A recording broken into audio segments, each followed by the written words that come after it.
Ассалаумағалейкум баршаңызға. Нержавейкіден жасалған монша пештеріміз келді. Полный нержавейка, бага съемный, любой положениеге қоя бересіздер.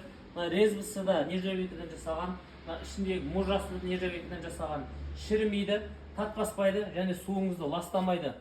Пештің қалыңдығы 7 мм. Ашып көрсетейік оны. Есігі съемный, горелкада қоя бересіздер. Отқа, көмірге және горелкаға өте төзімді, шіріп кетпейді, материалы жақсы. Оған қоса мынандай чугунный каласник қосып береміз. Чугунный каласник балқып кетпейді, ұзаққа шыдайды. Бағы 80 литр, 90 литрлік. 80 литрліктің бағасы 130 мың, 90 литрліктің бағасы 140 мың. Одан бөлек мына бізде нержавейкіден жасалған титандарымыз бар. Полный нержавейка. Заказ берсеңіздер болады. Біз 5 қалада бармыз. Алматы, Шымкент, Ақтөбе, Ақтау және Қарағанды қалаларында. Төменгі номер қалдырып кетеміз, хабарласып заказ берсеңіздер болады.